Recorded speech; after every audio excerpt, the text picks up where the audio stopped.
Welcome to a special edition of LC Screen Talk. My name is Larry, and today we'll be going over my top 10 favorite movies of the year.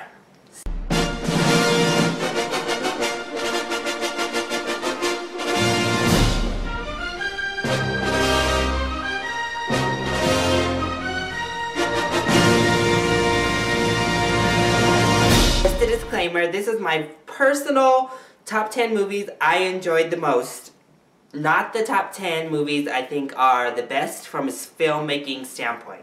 So I just want to get that out of the way. At number 10, I have Birdman. And I know all you film connoisseurs out there are gasping in shock and horror. But I loved Birdman. I loved the unique take on it. The one single shot frame I thought was really fantastic. You felt immersed. It was witty, it was funny, it had so much commentary that wasn't unloaded right into your face. It was great seeing Michael Keaton back. It was great seeing Edward Norton back again. And Emma Stone just killing it in a dramatic role. So overall, I really did love Birdman. At number 9, I have Wild. I can't really explain my connection to this film, but I just really loved it, and I felt completely connected to it through the entire viewing experience. I loved watching this journey unfold and being a part of such a self-realization moment for someone, and it just felt like such a spiritual journey in the runtime of the film. And any movie that can take you on that kind of journey, I think is really great. And just personally, I connected to it. I thought Reese Witherspoon was fantastic, and I loved Wild. At number 8, I have Guardians of the Galaxy, and I know a lot of people are also going to be shocked and horrified that this is all the way down at number 8.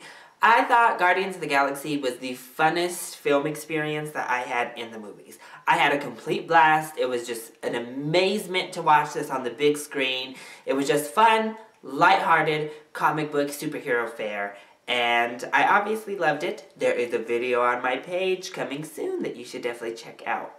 But yeah, Guardians of the Galaxy I think was one of the better superhero movies we've gotten at least this year and in a while. Really stand out from Marvel and something we were all a bit curious about, but they really knocked it out of the park. At number 7, I have The Skeleton Twins. Now this might be a movie a lot of you overlooked this year. I didn't even do a formal review on it because I didn't get to see it till later because it wasn't showing. But I loved The Skeleton Twins. This is another one like Wild, where I just really felt connected to the story. It was really funny. It was right up my alley with sarcastic, biting humor. But it was so deep, and it was so dark. I mean, it really kind of encompassed my personality in a nutshell right there in the film. Kristen Wiig and Bill Hader play twins. They were so connected. Luke Wilson was amazing in the film. Ty Burrell was really good. Everybody just was on their A game. It's such a good, powerful movie, and I loved it, and I connected to it a lot. At number 6, I have The Grand Budapest Hotel. Now, I really like Wes Anderson. I know he can be somewhat of a divisive force in Hollywood and amongst filmgoers, but I think The Grand Budapest Hotel was his crowning achievement to this point in Anderson's career. It was this quirky, funny, really fun ride on like a thriller, crime, adventure, mystery. It was just amazing. And it was so unique, but so funny, and so entertaining, and beautifully shot. I loved being a part of The Grand Budapest Hotel. The acting was spectacular, just everything. I couldn't really find a flaw about the film. I adored it. At number 5, I have How to Train Your Dragon 2. And this is the only animated film to make my list, so sorry to all you Lego and Big Hero 6 fans. But I just thought this was by far the best animated movie I watched this year. It was so adult. It brought in really mature themes, and we were able to see a realistic progression of our main characters. It was beautiful, just like the first one. The scenery was gorgeous, the flying scenes were amazing, but I just love when animation films don't pander to their audience. This really was a deep, dark film that had things that brought kids along for the ride as well. I really enjoyed the first How to Train Your Dragon a lot, and I thought this one even stepped up the ante. I just think it was such a sophisticated film, not just for animation, but in general, that could bring everybody in. I was a sucker for Toothless yet again. At number 4, I have Gone Girl. Now, the reason Gone Girl snaked its way as high as it did was just my reaction after the movie. I was completely floored. I just contemplated the entire thing for days, for so long. And any movie that gets me thinking like that or reacting like that really deserves to be near the top of my list. Because when I first saw Gone Girl, I would have thought maybe it could crack my top 10, maybe not, I'm not really sure. But just as I went along, I just think it was such a sophisticated movie. And I know people are going to say it paints women in a bad light, but again, I don't think it's a generalization for women, and I don't really understand that criticism. It doesn't really paint women in a broad stroke like that. It paints this one woman in the one stroke that she is. But it kept you gripped and on the edge of your seat. You were just in shock and awe as these events unfolded. And Rosamund Pike was fantastic. Overall, it was just such an experience. And I've really come to appreciate the film a lot. And that's why it made its way all the way up to number 4 on my list. So, the top 3 were probably the hardest for me to place. And it really pains me that this is not in my top 2, but number 3 is Dawn of the Planet of the Apes. What I love in films is I love spectacle. I love it to be big, I love it to be grand, I love it to be exciting and fun, but I love it to make you think, I love it to make you feel, I love it to evoke emotion from within you, and to evoke reaction from me, personally. And again, if I leave with some sort of feeling afterward that's just like, oh, that was a good movie, I know that I enjoyed it quite a bit. And Dawn of the Planet of the Apes encompassed all of that. It's a big budget, blockbuster, action-y kind of film, but it's so much smarter than that. And it creates such a more intelligent world.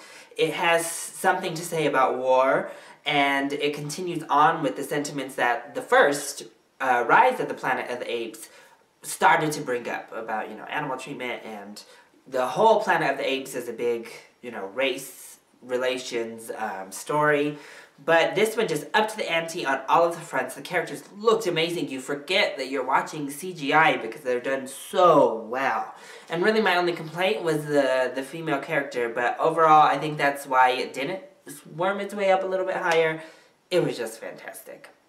At number 2, I have Nightcrawler. Now this movie is a pretty disturbing film, but wow, is it a good kind of disturbing. It is just action-packed from beginning to end. It has so much to say about our current society and getting to the top and media and goriness and nastiness. And it's deliciously bad. Like, there's no redeeming qualities to a lot of the characters.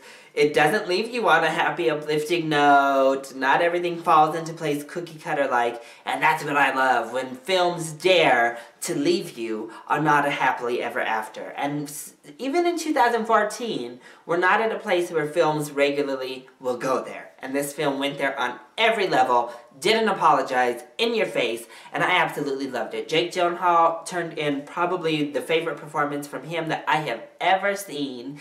And the whole movie was just gritty amazingness. And number 1 on my list is X-Men! Days of Future Past. Now that will not come as a shock to anyone who knows me in my real life. I am an X-Men freak, fanatic, I love them. Currently, the only comic book I'm keeping up on is the current Storm comic book. She's my favorite superhero ever. And although she is vastly underutilized and a little misrepresented in all of the films, including this one, I thought this was by far the best the X-Men have looked on the big screen. I talked about it in Dawn of the Planet of the Apes, and I think X-Men is just a step further. They give you big budget blockbuster action. They give you the visuals and all of the CGI that you need, the superhero battles and awesomeness. and then it is so much more intelligent than that. X-Men always, it started out, again, as an algorithm for race, and then it moved on to gay and lesbian communities, and it still sticks with that, and it sticks with race and social commentary, and it's just about people who feel different in society. That's what the X-Men stand for, so it encompasses all of that. If you feel like an outsider, if you feel different from everybody else, you are a mutant, you are part of these mutants, and it just tells you the tale of don't apologize. You don't need cures for whatever it is that people are telling is wrong with you. You don't need to change. You don't need to fit in. You don't need to be like everybody else. And this X-Men had an amazing acting cast. The action was sublime. The visuals were gorgeous. And it went back through and fixed all of the continuity and ridiculous errors that the past X-Men movies had made. It basically erased all of the events of the past films. We're starting fresh, we're rebooting it, and it's my favorite superhero franchise ever, so I'm just so excited for it. I can't tell you how much I love this film. Well, those are my top 10 favorite movies of 2014. What did you think? Do you agree with my list? What does your top 10 list look like for 2014? Let me know down in the comments section or hit me up on Twitter. Also, don't forget to like the video and subscribe to the channel so you're up to date as we enter 2015 on all of our new videos that will be coming at ya. I love you so much for your support. Mwah. Thank you for watching, and I'll see you next time. Bye.